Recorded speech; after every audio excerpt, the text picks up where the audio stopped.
Bubble. Yes or no? This is a bubble. It is the first bubble in the history where the bubble stocks got cheaper on the way up. Give me one number that makes the case. The 5 largest so-called hyperscalers are committed to somewhere between $600 billion to $1 trillion of AI capital expenditure in 2026 alone.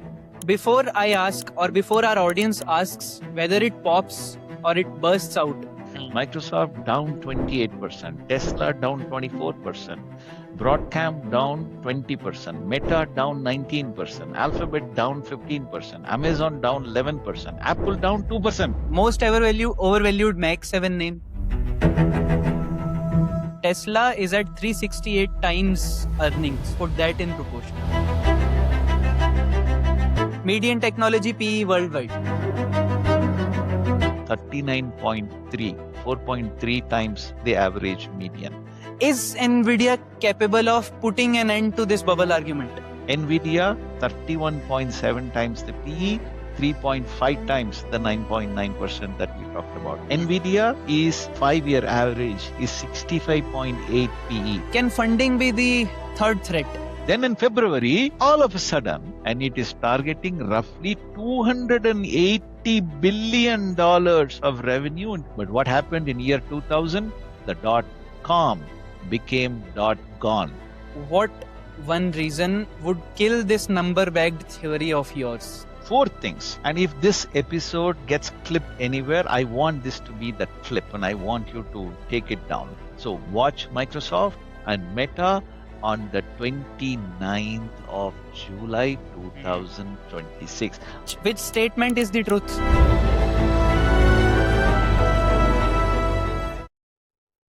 All right, back again with a boom.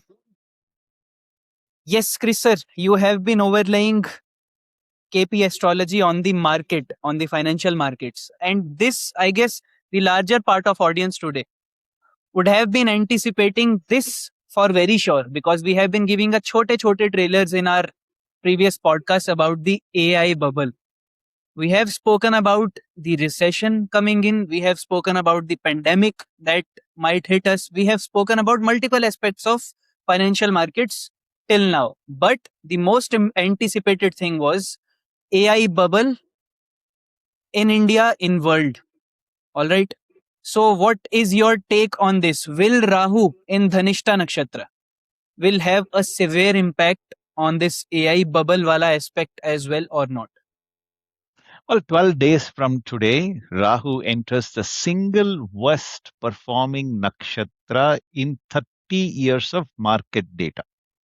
Now, the date is precise, straight from the ephemeris in IST time stamp 3rd August 2026, 8:14 p.m. IST at 306 degrees 40 degree minutes. Rahu enters Dhanishta. Now, here is the study that I have done behind it. Rahu's nakshatra transits against 7,565 trading days from November 1995 to April 2026. All 27 nakshatras ranked by average day over day percentage returns. Dhanishta ranks 27th of 27. Dead last. Average day over day return minus 0.155%. Average intraday minus 0.190% against an all period baseline of plus 0.0514% per day, the worst in the set on both measures. So when was Rahu last in Dhanishta? 28th of December 2027 to 4th of September 2028. The second worst performing nakshatra in the entire study is Arudra, also a Rahu nakshatra, at minus 0.142% a day. Rahu sat in Arudra from 13th September 2019 to 22nd May 2020. So the two worst performing nakshatras in 30 years of data line up with the global financial crisis and the COVID crash, respectively. I'm going to take that finding apart myself in this podcast, but the dates are the dates. Noted, sir. The dates are the dates, but after 3rd of August, is there a second one on the calendar? Well, yes, the 7th of December is arguably bigger because three things happen at the same time stamp. 7th December 2026, 3:44 p.m. Indian Standard Time. At that single moment, Rahu changes sign, zodiac, into Makara, Capricorn. Ketu moves into Kataka, Cancer, and Ketu changes the nakshatra into Ailya, Ashlesha. A full axis shift and a nakshatra change together. Right now, Ketu sits in Maha in Leo since the 31st of March this year. Maha is Ketu's own nakshatra, which has usually been associated with any invention or innovation such as the AI. And Rahu study it ranks 21st of 27 intraday minus 0.100% and a 50% win rate, a coin flip with a downward drift. The last time Rahu was in Capricorn with Ketu in Cancer was between 2nd May 2008 to 19th November 2009. What was it? The crash and the bottom. Before that, 1989, 1990, crash and the bottom. So, three consecutive week configurations running from 12 days from today through the end of 2027. A very good astrological explanation indeed to give this podcast a start. But yes, now in order to fulfill the inquisitive nature of the larger set of our audience who are looking forward to some technical and fundamental explanations of the current scenario as well. So I'll put forth my question on behalf of those people. It is today, 22nd of July 2026, and everyone from the Bank of International Settlements to Michael Burry has used the word bubble about AI in the past 12 months. Give me one number that makes the case. You are watching $1 trillion factory get built to serve a $20 billion customer. Hmm. That's the whole episode of today in a single sentence. The Hmm. five largest so called hyperscalers Yeah. are committed to somewhere between 600 billion to $1 trillion of AI capital expenditure in 2026 alone. Hmm. Microsoft on its own guided to 141 to 143 billion capex this fiscal year. OpenAI, the so-called the flagship demand side customer for the entire build-out, is running at roughly 20 billion of annualized revenue and is not sustainably profitable. So set this against the backdrop. The Schiller Cape on the S&P 500 was 41.04 on the 1st of July 2026. The long-term average is 32.35. So we are 27% above the long-term average on S&P 500. So in roughly 150 years of data, the Cape, Schiller Cape, has been above 40 exactly twice before 1929 and the dot com peak in year 2000 where it touched above 44. So the third most expensive market in the history of the financial world, financing the largest capital build in corporate history for a customer base that does not exist at scale. The bubble question is never whether the technology is real. That's not the question. It's whether the revenue, money, income, sales arrives before the loan, the debt, does. All right. Sir, you have beautifully put forth your frame, but still, here's my problem with the standard bubble take that you have just described as a mania. And yet the tape has been ugly for months. Before I ask, or before our audience asks whether it pops or it bursts out, where are we actually standing with this scenario? Well, this is not a what if conversation. That's beyond us. The derating has already started, Baba. Most people have missed it because it's happened underneath the index, distance from 52 weeks high as of yesterday night's close. Oracle down 63%, Palantir down 36%, Mm. Microsoft down 28%, Tesla down 24%, Broadcom down 20%, Meta down 19%, Alphabet down 15%, Amazon down 11%, Apple down 2%. Core wave fell 64% peak to trough before, of course, it bounced back to 50% off its December low. The Nasdaq entered correction back in March. In the week to the 17th of July, the S&P 500 had its worst week since Liberation Day, down 2.6%. Nasdaq was down 4.5%. The Dow lost 480 points in a single session. So the question isn't whether will the AI trade break. Parts of it already have broken. The question is whether that was the flush and the end of it, or have we just witnessed the first leg of the fall? Mm. So, what I am anticipating, concentrated damage in the second tier. Noted that you just told. Now, before we started with this podcast episode today, you sent me some data to which you asked me to have a walkthrough of. All right. It was that sector screen which completely shook me for a few minutes. All right. So tell the audience what the median technology company on earth trades at. 9.1 times earnings. That is the median PE of 2,422 listed companies worldwide. It is the number that should permanently end the phrase tech is expensive. Hmm. Now, here is the simple data points here.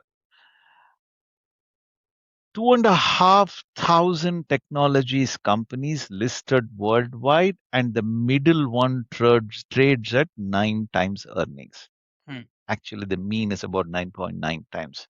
By any historical standard, that's actually a value sector.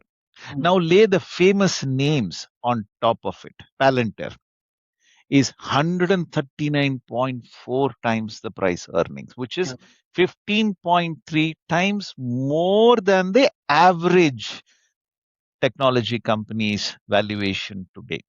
Apple is 39.3, 4.3 times the average median. Nvidia, 31.7 times the PE, 3.5 times the 9.9% that we talked about. Alphabet is 26.4 times its price earnings at 2.9 times. Microsoft, 23.x at 2.6 times. Meta, 23.6x at 2.6 times. Oracle, 21.6 PE on its own price earning, 2.4 times.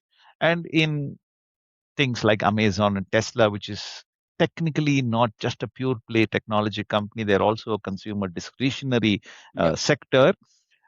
There is a 9.5 median across the world. Amazon at 3.1 times that, Tesla at 38.8 times the average company worldwide. So there is no technology bubble. This is a bubble in about 30 stocks sitting on top of the 2,400 that nobody wants. But sir, that changes the whole perspective of the thing. Of what the way we have been looking at it on AI bubble, that changes the complete perspective. 30 stocks on top of those 2,500 stocks, what you just told to all of us. So let us not do the haphazardous comparison of all these random stocks and look at the top 30 that you have just told us. So how do these 30 giants look against their own 5-year average multiple? Well, let's take the top seven. Okay, that's more Yeah. meaningful, or top eight or 10 that are in the talk. The magnificent seven that they talk about are actually today cheaper than their own 5 year PE average. Hmm. That is the most inconvenient case for the bears in the market. And I'm putting it up front rather than burying it under the carpet. Okay. Hmm. Nvidia is 5 year average is 65.8 PE price earning, but it is today at 31.6. So it is a upside of 52%. Hmm. Amazon has an upside of 50% on the 5 year median. Microsoft upside potential of 32%. Meta is at practically 23.8 is the average. Well, the 35.3 is the average. And sorry, 24 is the average. It is at 23.66 times the price earning. Alphabet, 25 is the average, 26.4. So that's actually slightly overvalued. Apple, 30.1 is the average. Today it is sitting at 39.3x. So that's actually 30% overvalued. Tesla, the whatever number of years that they have traded in is at about 162%, 62 times their price earnings. But today it is at 368.5%. So that's 127.6 times, 6% more than their average PE. Oracle, the median is at 29.9, but their current PE is at 21.6. So there is an upside potential of 28%. Palantir is at 181 times 5 year average. It is at 139.4. So that is also having a 23% upside potential. Nvidia is half its 5 year average multiple. Amazon at half. Microsoft a third cheaper. Meta sitting almost exactly on their 5 year norm. Even Palantir at 139 times earnings is 23% below its 5 time average. And this tells you a great deal about what the last 5 years actually were. Across all Magnificent Seven, the average gap is about 3.9%. Now take Tesla out, and the entire Magnificent Group, roughly 17% below its 5 year average multiple. So if this is a bubble, it is the first bubble in the history where the bubble stocks got cheaper on the way up. I am unable to digest the last part you have spoken. Both point in completely opposite directions. Against their own history, these stocks they are cheap. And when compared to their sector, they are 3 to 4 times the median. Uh, which statement is the truth? Both are true. Now, the contradiction is the actual insight a trader should have. They are cheap against a period that was itself a bubble, and dear against the only uncontaminated benchmark available. Now, think about what Nvidia's 5 year average PE of 65.8 times really is. It is the average multiple during the most extraordinary re rating in market history. Measuring today against that is like calling a house cheap because it's below a 2021 asking price. The denominator is contaminated by the very thing we are trying to measure today in the market. The sector median isn't. 2,422 companies, most of which no fund manager is obliged to own. Small companies, medium sized companies, companies that are not going to really create history in the world and not going to move the needle. Why would anybody want to vote? So I would put that on the poster here, right? The reconciliation statement is cheaper than it was is a statement about the past. 3 to 4 times the median in its own sector is a statement about the present. One of those is a valuation, the other one is a nostalgia, right? So the genuine reassurance to me is the following. The compression that we are seeing in the price is real.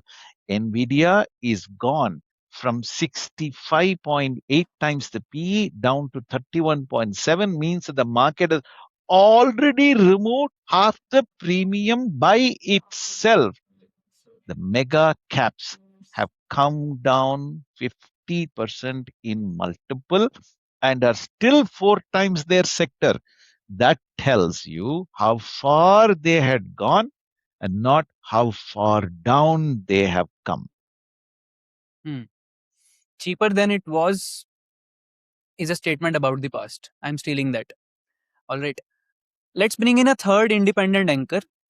You mentioned earlier that you have run the investing.com's fair value model across the complex. What does it say? Well, the Magnificent Seven as a block sit within 0.5% of fair value. Not 50% over, but 0.5%. Nvidia is 23.4% undervalued. Oracle, 22% undervalued. So it still have an upside potential. Microsoft, 20% undervalued. Amazon, 10%, 11% undervalued. Meta, 4.9% undervalued. Alphabet is overvalued by 12%. Apple today is overvalued by 19%. Palantir is overvalued today as 23.8%. Tesla is overvalued by 26.9%. So four of the seven are undervalued, three overvalued, and equal weighted average gap is plus 0.39%. Cap weighted about 1.7% overvalued. And look at which three are overvalued. Now, this is a very interesting take. Apple, Alphabet, Tesla.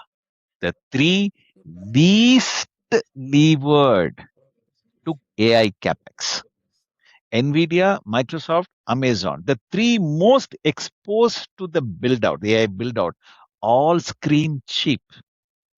The market is already charged for AI risk in the AI names and has not charged for it anywhere else. So if you own Apple as your safe, defensive, non-AI technology holding, the model, the investing.com model says that you own the most overvalued mega cap in the group. Sir, that is quite unexpected. That is quite opposite of what I expected actually. So, in layman terms, if you can explain it to us, if it is reassuring or not. Well, it's frightening, and I want to be precise about why it is frightening to me.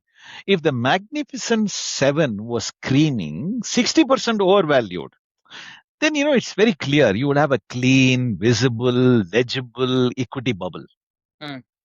And it deflates by repricing seven liquid stocks. It'll be brutal, but it'll be survivable, and everybody can see it coming on a screen. And you don't need me or anyone else in the world to tell you that. Okay, a common trader will be able to say, "What is this pricing? This is ridiculous. Why would anybody pay $1,000 for, let's say, something like Apple, or a $2,000 for something like Microsoft?" People would have really, really not believed this number for a long period of time. Instead of this brutal number, the equity in the biggest name prices out roughly fair or sometimes undervalued, as in the case of the three AI infused stocks that we talked about. Okay. All right. Now, which means the excess did not disappear. It moved somewhere. A P screen cannot see it. It's not visible in a PE screen in front of us. It probably went into debt, it went into the leases, it went into the depreciation schedules, it went into private financing loops between companies that are each other's customers. So Nvidia investing in AI, OpenAI investing back into Nvidia chips and things like that. So this is a real deterrent. This is the depreciation deferred rather than an actual uh, value being built in the whole system. So, roughly $2.3 trillion of obligation and overstated earnings that appears in none of the multiples I have quoted you in this podcast. Okay. not the PE, not the sector comparison, not the fair value. The bubble you can price is a bubble you can survive. But this one isn't in the prices. That's the frightening thing. So far, I wouldn't say so good. So far, so frightening. But me, along with other 20 billion people, before we start chasing this $2.3 trillion industry, there is one name which has been quietly sitting in the middle of all the tables you have shown me, and that is Meta. And I would love a further dissection of Meta. Meta is actually, in my mind, a control case in this entire game that we are debating and discussing. It is within 5% of every benchmark I have studied. Hmm. Now, watch this. Meta's PE is 23.6 times against a 5 year average of 24, Hmm. 1.7% below its own history. Yeah. Fair value says $675.58 against the 641.81 price as of last night. It is 4.9% undervalued. At 2.6 times the sector median, it is the joint cheapest of the mega caps relative to the wider technology universe in level with Microsoft. Three independent valuation method: historical multiple, discounted fair value, sector relative. All three land within a few percent of the current price. That almost never happens. So the business, just take a look at Meta's business, just reported, right? Quarter one EPS beat by 57%. $10.44 against $6.65 expected.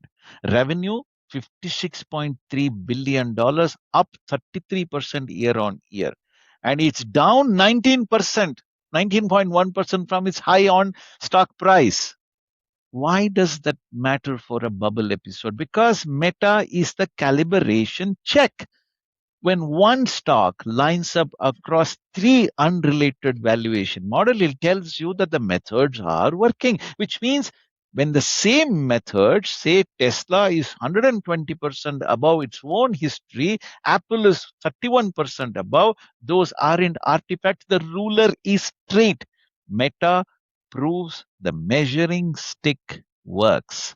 That's what makes the outliers on either side of it credible.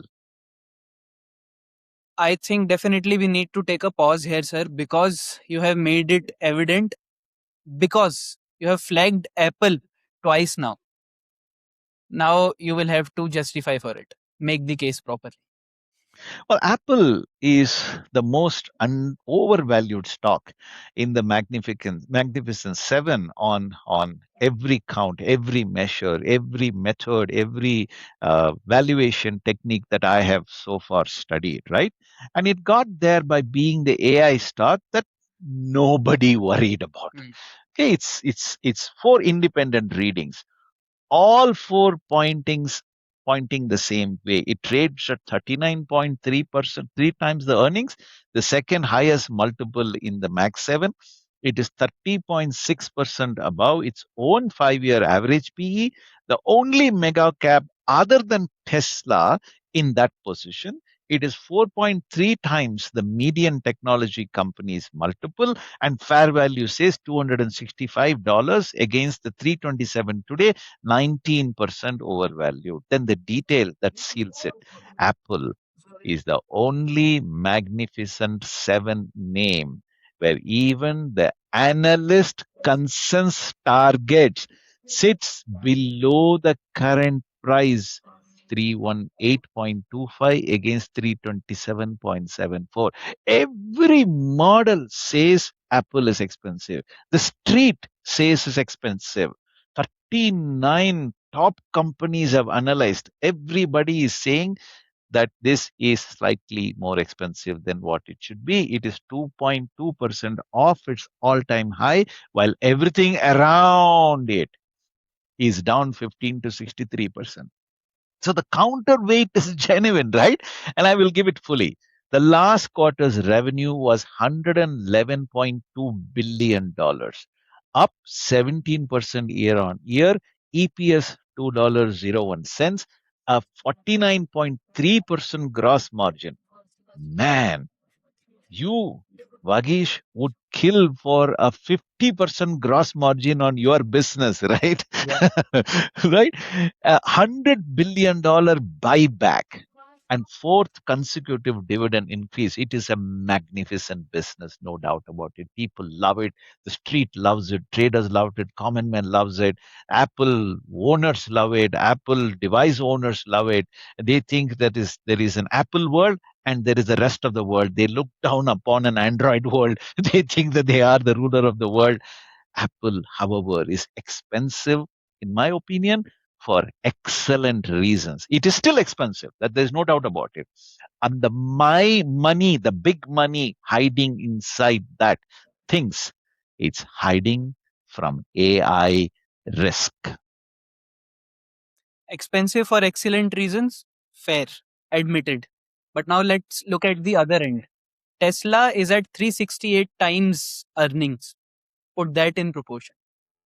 Tesla's P is nearly three times higher than its highest PE and the sector highest PE. Hmm. The consumer discretionary screen says 2,338 companies I have looked at.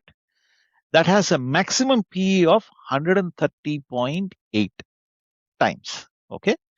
Tesla is at 368.5x. It is 2.8 times the most expensive stock in its own sector and 38.8 times the sector median of 9.5x. It sits outside its peer group's range entirely. It's a standout stock. Okay. The investing.com fair value shows me that it is fairly valued at $276.87 against the yesterday's closing of 378.93, needing a 27% fall to be worth what the model thinks is a fair value. And that's after already dropping 24% from its high. It has to fall a further 27%. The Morningstar like work has it roughly 50% above fair value. And so the two models bracketed between 27 and minus 33%. And the street is the most divided on its cap. 22 analysts says buy the stock. 19 says hold, don't buy, don't hold. Six analysts, big analysts, I'm talking about the Morgan Stanleys of the world, are saying sell it.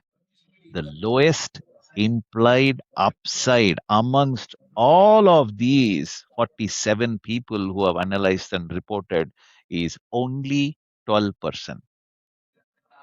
One stock takes the magnificent sevens average PE from 29 to 78. Tesla isn't in the bubble. Tesla is a separate bubble parked right next to the existing bubble. Definitely, those details show that this is a separate bubble parked next door. And at at the other extreme end as well, the most important stock on earth, which is which has been cheap on every historical measure you have shown us. Nvidia. I'm talking particularly about Nvidia. Is Nvidia capable of putting an end to this bubble argument? Well, NVIDIA, in my opinion, is the single strongest bull case and the single biggest risk. And both statements rest on exactly the same number. Let me explain. The bull case is real. I will state it fairly. 31.7 times trailing against a 5-year average of 65.8. Less than half its own norm, its own track record. Fair value says, investing.com fair value says 23.9% undervalued. Forward PE somewhere between 16 and 24x, depending which fiscal year you anchor it to. 58 buy ratings. 58 big analysts saying buy, screaming saying buy. Two analysts saying hold. Only one analyst saying sell. The bear case has nothing to do with the multiple. P is not the problem. It is about what the earning in that PE depend on.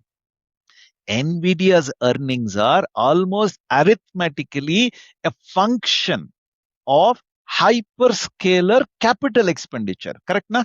The capital expenditure needs to keep coming in for Nvidia to succeed. If the $1 trillion 2026 capex number gets cut by, let's just say, 30% in 2027, precisely what the BIS is warning about, then your cheap 19 times forward multiple is being applied to an earnings base that will not exist.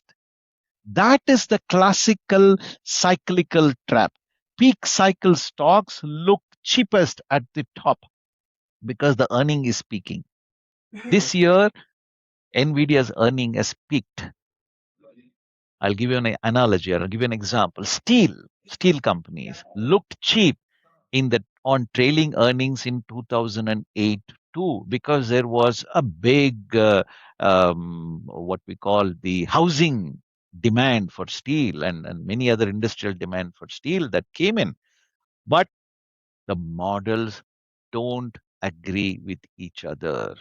Many companies are saying that Nvidia is 21% overvalued as of 20th of July, while investing.com says it's 23.4% undervalued. Oh, so there's a big difference between the two. So 40% difference from the plus to the minus that we are talking about. So Nvidia isn't cheap or expensive. It is a leveraged bet on other people's capital expenditure budgets, okay, and priced as though those budgets are a law of physics. So, That's the problem. so then, if the bubble isn't in the max 7 multiples, uh, what are the actual places it is living in? Well, Oracle's revenue grew 93% and its bonds started trading like junk in the same quarter. That one sentence is where that bubble actually lives. Oracle down 63.3% from its high. Fair value says 21.8% undervalued, and it is 27.8% below its own 5-year average PE. So on equity screen, it looks like a bargain. Meanwhile, its 5-year credit default swap hit 203 basis points this month, the widest since records began in 2008. Commentary has it approaching junk territory. Watch this carefully, right? Oracle bonds are approaching junk territory over whether it can afford the AI expansion, including a reported $7 billion collateral bill on one Wisconsin data center. An equity model prices the earnings scream. It does not price the chance the capital structure breaks before you collect it. CoreWeave, the CDS implying a roughly 42% probability of default. Levered, loss making, cash burning, structurally dependent on Nvidia allocating its chips. Citibank rates it high risk, but still has a buy on it. AMD up 131.5% year on date after the pullback on about 59x, a premium to Nvidia, whose data center business is much larger and growing much faster. That's a flow, that's not analysis. Broadcom 62x, down 20%. Q3 AI guidance $16 billion against 17.2 billion expected. Management did not raise the full year AI forecast. In a boom, guidance goes up every quarter. The first quarter it doesn't, is the quarter the story changes. The story has changed. All right. No doubt after this explanation of Oracle, why my friends have been constantly leaving Oracle since the last 4 months. Either they have been leaving or they have been laid off. Laid All right. off. Yeah. Coming over to my next question, sir. You have made it evident that the first quarter itself doesn't hold the utmost significance. So let us do the systematic listing down of all the threats. When and what is the first one? The central bank has put equity market theme at number one on its systematic risk Hmm, list. I haven't said this. The central bankers have said this across the world. That has essentially no precedent in the history of the stock market. This has never happened.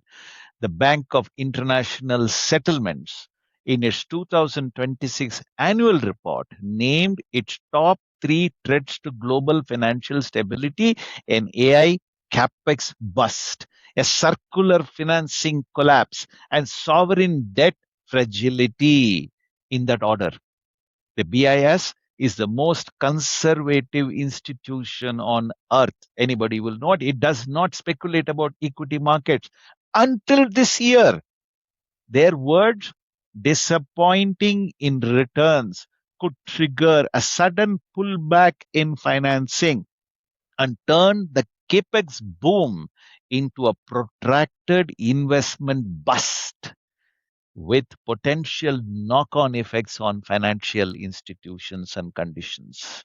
The mechanism is the circular financing. Okay, a chip vendor invests in an AI lab. The lab comes to buy compute power from a cloud provider. The cloud provider buys the vendor chips using the debt secured against that commitment.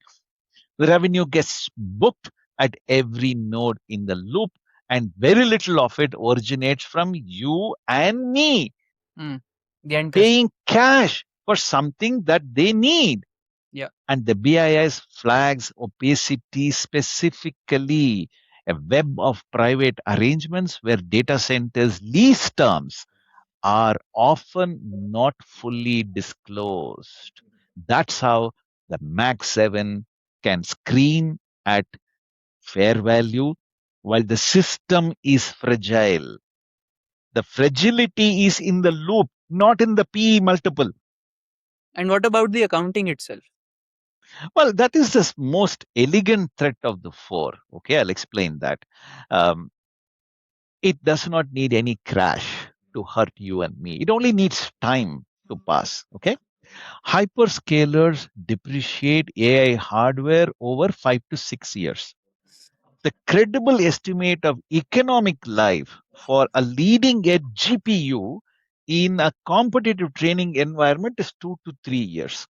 Okay, every year you stretch that schedule, you move cost of the income statement and inflate reported earnings. The quantum, Michael Berry and others estimate this understates true depreciation by roughly $176 billion across 2026 to 2028. That is 176 billions of earning reported, but not in economic terms earned. That money doesn't sit in your bank, it just sits on the paper. Yeah. And the reckoning is already booked. Alphabet's depreciation is projected to grow from $21.1 billion in 2025 to $78 billion in 2029, a 5% of revenue to 11%, a near quadrupling of a cost line as a mechanical consequence of capex already committed. It does not need demand to disappoint. It will arrive. It will arrive on schedule over the next 2 to 3 years' time. Now, turn that back on everything I have told you today. When I say Microsoft is 32.6% below its 5 year PE and Nvidia is 23.9% undervalued, ask which earnings. Every multiple in this episode that we have talked about rests on a depreciation schedule that management chose.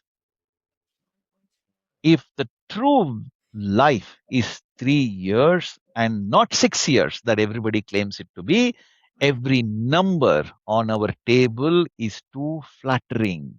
And I would rather say that myself than have someone find it later. But this is the truth. Yeah.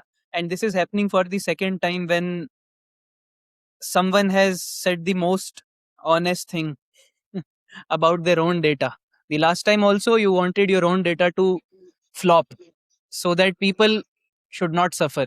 And this time again, you have been mentioning that your own data.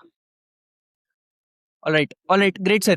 Uh, with this, I'll come. I had this question in my mind. I'll come back to it. Can funding be the third threat? The funding model changed. Almost nobody marked the date. Okay. Now this cycle stopped being paid for out of cash flow. They stopped paying out of cash flow. That's typically how you start funding capex, right? You have excess cash flow, you put it back into capex, and started being paid for with debt. People are taking loan. The Hmm. interest rate cuts were there. People took money and then said, start pumping into Alphabet, Amazon, Meta, Microsoft, Oracle. They have all shifted from funding capex out of operating cash flow in 2026 into funding it with loans from the government. Okay. That is the single most important regime change of this bubble and the cycle. And it happened very quickly and people didn't notice. What is the scale? Morgan Stanley, JP Morgan estimate the technology sector needs to issue approximately $1.5 trillion of new debt over the next 3 years to fund the build out. Then the part that appears at no balance sheet at all. Moody's reported in early 2026 that hyperscalers hold 662 billion in data center lease commitments that are signed but not yet commenced, which under the GAAP's lease commencement standard sits off balance. I don't have to really show that in the balance sheet until the lease starts. $662 billion of contracted obligation absent from every leverage ratio anybody quotes in the market. Now stack the third element on top of this 1.5 trillion still to issue, 662 billion off balance sheet, 776 billion of deferred depreciation, roughly 2.3 trillion, boss. Do you even fathom the amount that people are just putting it out there and borrowing and investing and for an industry which is just $20 billion in revenue? Hmm. Where are you going to generate the money to even service the interest on this debt? So when Correct. I tell you the Magnificent Seven are fairly valued, some of them are, they are fairly valued against the accounts that exclude $2.3 trillion of economic reality hidden from the balance sheets. And all of it underwritten by demand from a handful of private labs. Is there math even mathing?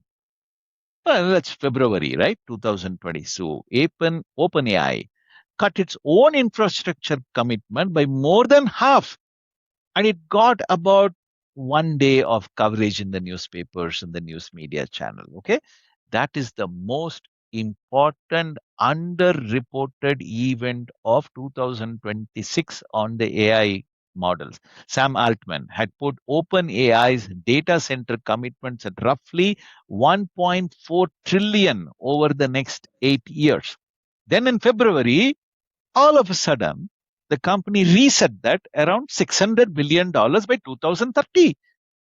I told investors directly, nobody, sir, will half their stated infrastructure commitment because the earnings are going better than planned. Yeah. Will you do that? I won't do it. It's Yeah. common sense, right? If my business is doing well, I will increase my capex. Why will I reduce my forecast of it, right? On the revenue side, OpenAI was about $20 billion annualized in 2025. Is not sustainably profitable. Sir, $20 billion of revenue, the company is not sustainably profitable, and it is targeting roughly $280 billion of revenue in 2030. That's approximately 14 times increase in 4 years, and it has to be delivered to service commitments that are already signed. The right analog is in 1929, where we saw this massive 44 times Schiller PE on S&P 500. It is the dot-com telecom build-out. The capex was also justified by a demand forecast during the dot-com. But what happened in year 2000? The dot-com became dot-gone. Right? So being right about technology and right about the timing are two completely different trades. Only one of them pay off. Mm. So bringing you back to the initial question I asked you when we looked through the astrological lens, you said you would take it apart into two fundamental questions. I'm holding you to it, and all the tables that you have shown till now, all those are what people took screenshot of and they'll trade off. Okay. Yeah, please hold me to it. I'm happy. Four things. And if this episode gets clipped anywhere, I want this to be the clip and I want you to take it down. One, it is not statistically significant. Dhanishta p value is 0.2437. That's roughly 1 in 4 chance of a result that extreme by pure luck. The conventional bar is 0.05. It does not clear it. It isn't close. Of all the 27 nakshatras, exactly one cleared significance, and it was Revati nakshatra, and it was a bullish positive one. Two, the sample is essentially one event, right? The second point is it's only one event. Dhanishta has 171 trading days in the data. That's a single 8 month occurrence. Rahu in Dhanishta was bad and 2008 was bad, are the same sentence. I cannot separate them.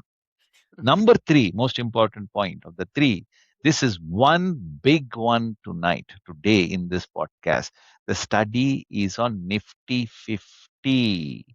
Okay. And I have tried to verify this with S&P 500 and NASDAQ, but applying it only to the US mega cap technology is an unvalidated leap, and I'm labeling it exactly that.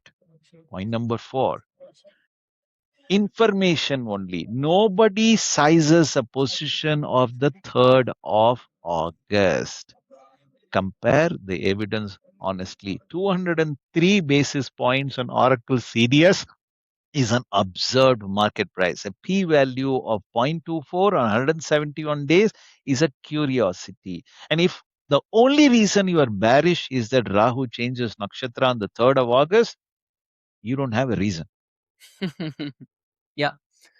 Now that is the most enticing frame of an astrological overlay I've heard till now. But yes, again the question remains, what one reason would kill this number bagged theory of yours? Well, my own tables are my best counter argument, right? I would rather make that argument myself than have it made to me by someone else. Five falsifiers. I hold all of them genuinely. One, the multiples have already compressed. Nvidia down from 65.8 to 31.7. Amazon 59.4 to 29.6. This is a market that has already done half the repricing by itself. Mm. Number two, the earnings are real cash. Meta's Q1 EPS beat by 57%. $10.44 against 6.55, 6.65. Revenue up 33%. Apple revenue up 17%. Azure up 39 to 40%. Oracle Cloud Infrastructure up by 93%. They are not eyeball metrics. Number three, Fair value says max 7 or fairly valued within half a percent with 4 of 5 screening cheap. Point number 4, the balance sheets are genuine, even though many of the infrastructure commitments in the future is not yet shown in the balance sheet. They are very genuine. Pets.com had no cash flow. This debt is incremental leverage on top of enormous free cash flow, not instead of it. So I don't see a meta like pets.com, okay, or enron.com, okay. This is not an Enron story. This is not a pets.com story, right? Number 5, the cleanest kill is the if Q3 hyperscaler guidance comes in above consensus and a full year AI forecast gets raised, the depreciation and financing arguments get pushed out of the window by at least one more year. But that argument is still valid, but it's pushed by one more year. So watch Microsoft and Meta on the 29th of July Hmm. 2026. Amazon's on the 30th. These 2 days matter more than anything I have said about Rahu and Ketu. Noted down carefully, sir. Now that was a very beautiful episode indeed.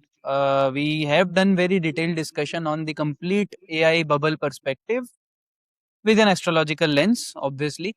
But I am also very sure that this podcast is not going to end anytime soon if we were to linger on with the things and all the data that you have come up with. This will not end for next 2 hours, but we'll have to end it here with some objective questions, some quantified objective questions for the viewers who are looking forward to a one word answer. So I have some rapid fire questions ready for you. I'll Shoot, sir. Yeah, I'll quickly put them forth. Quickly, we'll move ahead to all the questions. All right, sir. So starting with the first one, bubble, yes or no? Yes, in about 30 stocks. Got it. Median technology PE worldwide, 9.1 times. 9.1 times. Got it. Most ever value overvalued Max 7 name, Apple, Apple. All right. Most undervalued Nvidia, Nvidia. Fairest valued, Meta on every measure. got it. Tesla in one word. Untethered, Nvidia's 5-year average PE 65.8, and Nvidia today. 31.7, Okay. Scariest number in the episode. 203 basis points. Okay. And whose CDS is that? Oracle's widest since 2008, scariest. CoreWeave's implied default odds 42%. and hidden off balance sheet leases. $662 billion. My God. And deferred depreciation 2026 to 2028. $176 billion. Okay. And $1 billion rapid fire question right now is the revenue growth OpenAI needs by 2030. 14 times in 4 years. That's a lot. Not going to BIS happen. number one systematic risk. AI Capex going bust. Okay. And Tesla versus its sector's maximum PE. 2.8 times higher. All right. Let's cut to the good part. Astrologically, the date to watch. 3rd of August. All our podcasts, 3rd and 4th of August are of utmost significance. People have been waiting very impatiently, sir. I must tell you in the comment section. We are all waiting for 4th of August. We have been giving them lists and lists of things to wait for. Is that a forecast?